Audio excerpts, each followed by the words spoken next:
Vous êtes droitier ou gaucher? Gaucher. Sûr, parce que vous marquez aussi de droit. Ouais, je suis plus gaucher. Et les pénaltys, vous les tirez pas du droit? Si. Pourquoi? Parce que je tire mieux du droit. 이 엉뚱한 인터뷰에서 알 수 있듯 그에게 주발이라는 기준은 애초에 중요하지 않았습니다. 이 선수의 이름은 우스만 덴벨레. 그는 이미 어렸을 때부터 양발을 자유자재로 사용할 줄 아는 소년이었고 여기에 더해 본능적인 드리블 감각까지 가지고 있었죠. 그로 인해 주변 클럽들이 이런 재능을 가만히 지켜볼 리 없었고 그를 품은 클럽은 리그앙의 스타드 렌이었습니다. 그리고 영입 당시 클럽의 한 스카우트는 덴벨레를 보고 이렇게 말했죠. 이 아이가 프로가 되지 못한다면 나는 이 일을 그만두겠습니다. 그로부터 6년 뒤 재능이 넘치던 18살 소년은 스카우트의 말처럼 프로 무대를 밟게 됐죠. 모두가 알다시피 프로의 세계는 아카데미 시절과 차원이 다르다지만 이는 덴벨레에겐 적용되지 않는 말이었습니다. 적응이라는 말이 필요 없을 정도로 그는 데뷔와 동시에 선발 라인업의 중심으로 자리 잡았죠. 양발을 자유자재로 사용하는 그의 드리블은 언제나 상대의 균형을 무너뜨렸고 심지어 그 드리블은 자신의 재능을 과시하려는 게 아닌 언제나 팀에 도움이 되는 의도를 가진 드리블에 가까웠습니다. 그 결과 덴벨레가 데뷔 시즌에 쌓은 기록은 무려 12골 5도움. 이처럼 말도 안 되는 활약을 펼친 그는 시즌이 끝나기도 전에 다음 행선지가 정해졌고 그 클럽은 분데스리가의 도르트문트였습니다. 8만 명의 관중이 가득 들어찬 경기장, 열광적으로 응원을 보내주는 관중들, 그리고 꿈의 무대인 챔피언스 리그까지. 어릴 적 덴벨레가 상상해왔던 장면들은 이젠 현실이 되어가고 있었죠. 그리고 이곳에서도 그의 재능은 숨길 수 없었습니다. 당시 클럽의 감독이었던 토마스 투헬은 그에게 자유를 제공했는데 덴벨레는 공을 잡으면 중앙으로 들어가서 10번처럼 플레이해도 됐고 또 원한다면 측면으로 빠져도 괜찮았죠. 이러한 자유 속에서 덴벨레는 오바메양 그리고 루이스와 함께 강력한 삼각편대를 이뤘고 이곳에서도 시즌 내내 눈부신 활약을 보여줬습니다. 그 결과 DFB 포칼 우승을 차지하며 커리어 첫 트로피를 들어올렸고 더 나아가 분데스리가 올해의 신인으로 선정됐죠.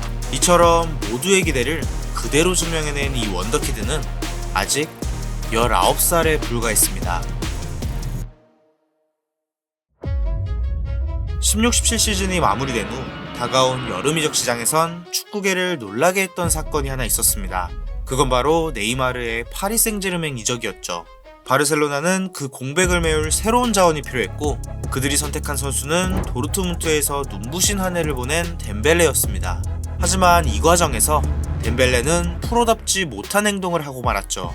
도르트문트가 바르셀로나의 첫 제안을 거절하자 그는 구단과 연락을 끊고 팀 훈련에 무단으로 불참하며 강한 불만을 드러냈습니다. 이런 행동으로 인해 문제아라는 시선과 함께 언론의 중심에 서게 됐죠. 이후 바르셀로나는 결국 옵션을 포함한 약 1억 3,500만 유로의 요구 조건을 받아들이면서 덴벨레는 세계에서 두 번째로 비싼 영입이라는 타이틀과 함께 바르셀로나에 합류할 수 있었습니다.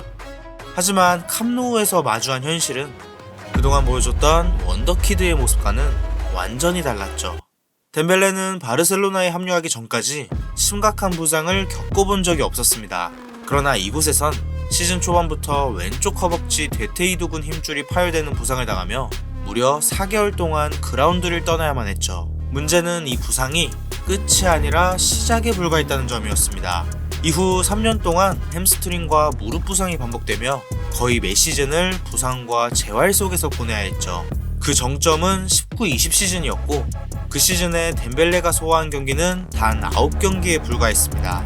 설상가상으로 몸 상태가 괜찮을 때조차 그는 축구에 온전히 집중하고 있는 선수처럼 보이진 않았는데요.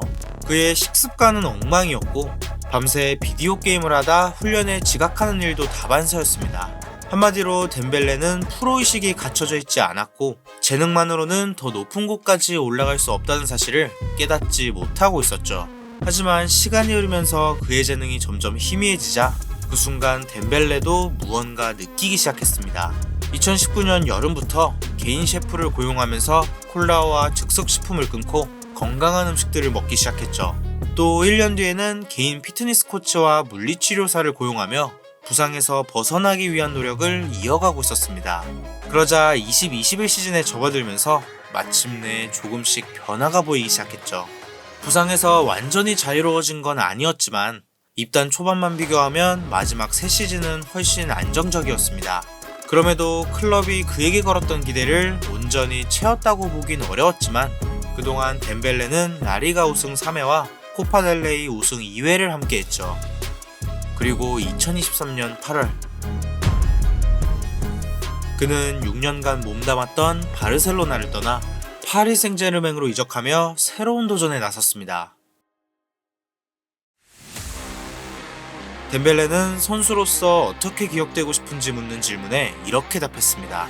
보기만 해도 즐거운 드리블러였다고 기억해주면 좋겠어요. 새벽 1시든 4시든 밤 9시든 TV를 켜서 제 드리블과 골을 보기 위해 시간을 낼 수 있는 선수였다고요. 이처럼 그에게 드리블은 최우선이었고 골을 넣는 건 그 다음이었습니다. 실제로 그는 프로 데뷔 시즌에 12골을 넣은 이후 리그에서 두 자릿수 득점을 기록한 적이 없었고 모든 대회를 통틀어도 18-19 시즌에 기록한 14골이 개인 최다 득점이었죠. 그러나 24-25 시즌 이후 덴벨레의 커리어는 완전히 뒤바뀌었습니다. 그는 이 시즌에만 무려 35골을 기록했는데 이는 바르셀로나에서 6년 동안 기록한 모든 골보다 단 5골 적은 수치였죠. 그렇다면 덴벨레는 어떻게 완전히 다른 선수로 변할 수 있었을까요? 그가 파리 생제르맹에 합류했을 당시 클럽의 중심엔 음바페가 있었습니다. 그는 23-24 시즌에만 무려 44골을 넣으며 최고의 활약을 펼쳤죠.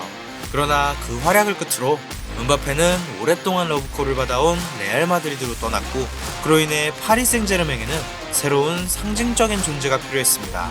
그리고 팬들은 그 역할을 덴벨레가 맡아줄 것이라 기대했죠. 하지만 그 기대와는 달리 그의 새로운 시즌은 시작부터 순탄하지 않았습니다.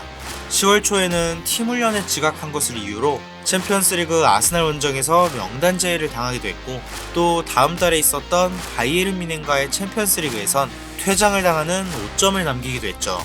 그렇게 시즌 개막 후 4개월 동안 덴벨레에게는 음바페의 공백을 메울 만한 모습이 전혀 보이지 않았습니다.